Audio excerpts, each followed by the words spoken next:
In a bowl of ramen, there is more than just soup and noodles. There is a memory of humanity that stretches back 4,000 years. When we look into the steam, we are looking at a story that began long before the Great Pyramids were finished. In 2005, archaeologists in northwestern China made a profound discovery: a bowl of noodles buried under layers of sediment, preserved for 4 millennia. These ancient noodles, made from millet, tell us that the craving for a simple, life-sustaining chord of grain is as old as civilization itself. This was more than just food.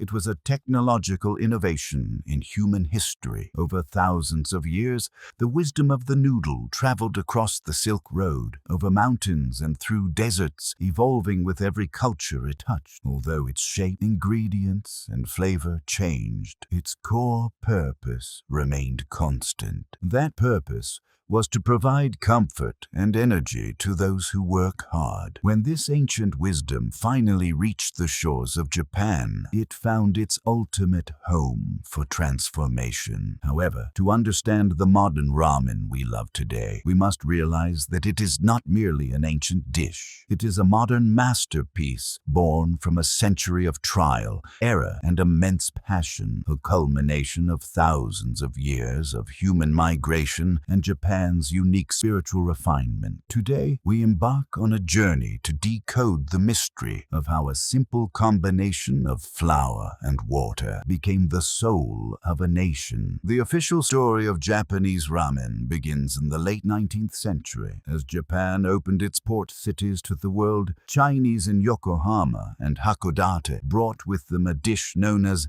Nankin soba. It was a simple, salty street food for the working class, sold from humble wooden carts known as yatai. However, the real breakthrough happened in 1910 in the Asakusa district of Tokyo. A shop called Rai Rai Kin took a bold and historic step forward. While they hired Chinese chefs, they made the crucial decision to blend these foreign noodles with traditional Japanese elements. They added shoyu, or soy sauce, and dashi, the seafood and kelp broth that had been the foundation of Japanese taste for centuries. This was the moment of true fusion. It wasn't just a new recipe, it was a cultural shift. By combining the hearty noodles of the mainland with Japan's delicate, umami-rich flavors, they created the foundation for a new national dish. It was cheap, fast,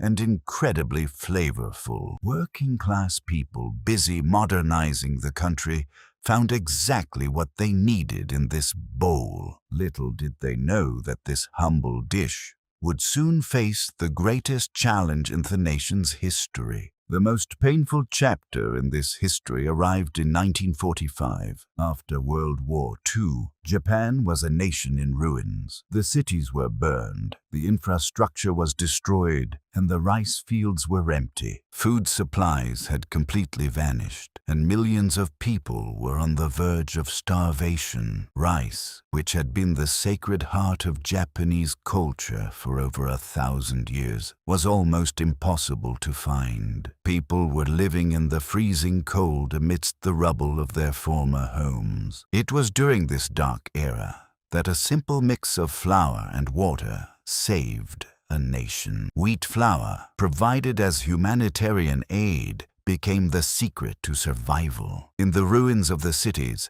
illegal black markets, known as yami-ichi, began to appear. Amidst the chaos and poverty, small wooden carts began to light their lanterns. These vendors often operated in the shadows to avoid strict food regulations. At the time, selling ramen was often against the law, but the people's need for warmth and energy was stronger than any regulation. For the survivors, a bowl of ramen was more than just calories. The steam rising in the darkness of the ruined streets represented a flicker of hope. Every slurp was a silent act of defiance against despair. It provided the physical strength to clear the rubble and the mental hope to start over. This is where the true character of ramen was forged. It wasn't born from luxury. It was born from the absolute necessity of survival. It was the warmth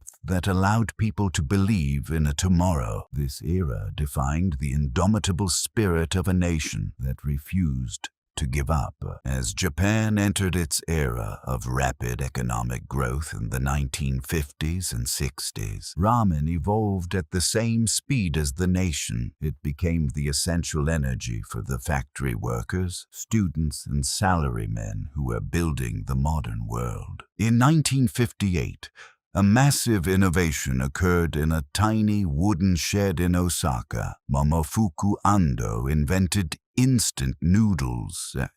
He wanted to make this life-sustaining meal available to everyone instantly, even at home. His success took ramen from the street stalls of Japan to the entire world, eventually even into space. Today, the scale of ramen's prosperity is staggering. In Japan alone, there are over 30,000 ramen shops fueling the nation's daily life. Statistically, the average Japanese person consumes over 40 bowls of ramen every year. But the growth wasn't just in numbers. In the 1980s and 90s, ramen underwent a qualitative revolution. It moved from being cheap fuel to an art form. Chefs began to spend their entire lives perfecting a single bowl. They started sourcing ingredients with the precision of a craftsman, selecting specific breeds of chicken, premium dried sardines, and handcrafted wheat flour. Every bowl became a personal signature of the master. This relentless pursuit of perfection led to a historical milestone in 2015 when a ramen shop in Tokyo received a Michelin star for the first time in history. It was the moment the world officially recognized that this humble bowl had reached the highest level of global gastronomy. One of the most fascinating aspects of ramen in Japan is its incredible diversity. While the global trend has often focused on rich, creamy tonkotsu pork broth, the reality in Japan is much deeper. The culture is built on four great pillars: shoyu,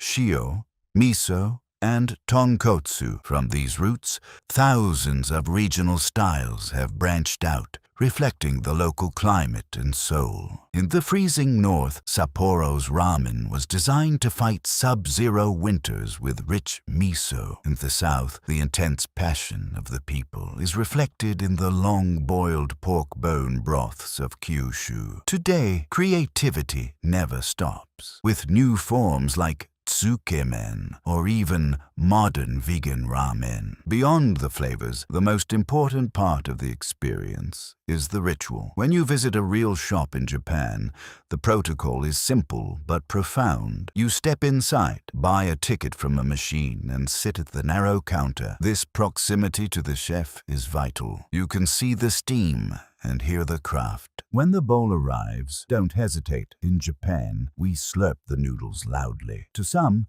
this might seem rude, but it is actually a functional act. Slurping allows you to pull air in, aerating the broth and releasing its full aroma, just like a wine taster. More importantly, it is the highest compliment you can give to the chef. This interaction between the master behind the counter and the customer in front of it is a sacred bond that has existed for a century. In this small space, there are no social classes, only the shared love for a masterpiece served in a simple bowl. Ramen is more than just a dish. It is a 100-year legacy of resilience. It is the story of a nation that took a simple idea and refined it through times of both peace and war. Every drop of soup contains the sweat and the history of people who refused to give up, even when everything was lost. This humble bowl has traveled from the grain fields of 4,000 years ago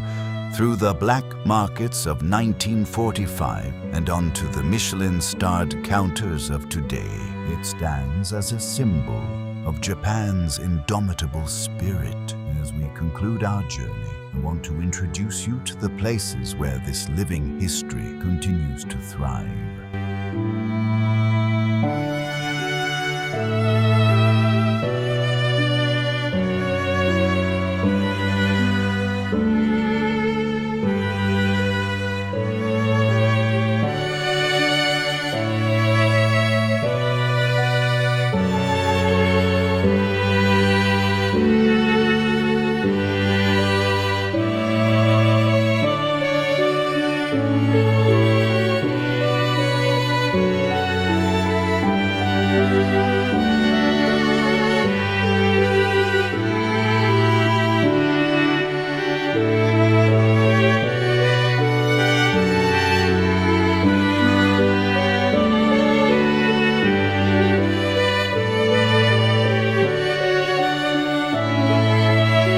Of these shops represents a different chapter of our story.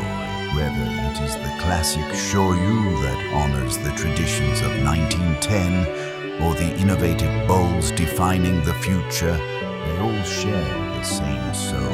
When you visit Japan and sit at that narrow counter, remember that you are not just eating noodles. You are tasting a century of survival. You are experiencing the very warmth that helped rebuild a nation. The next update to this living history is waiting for you in your own bowl.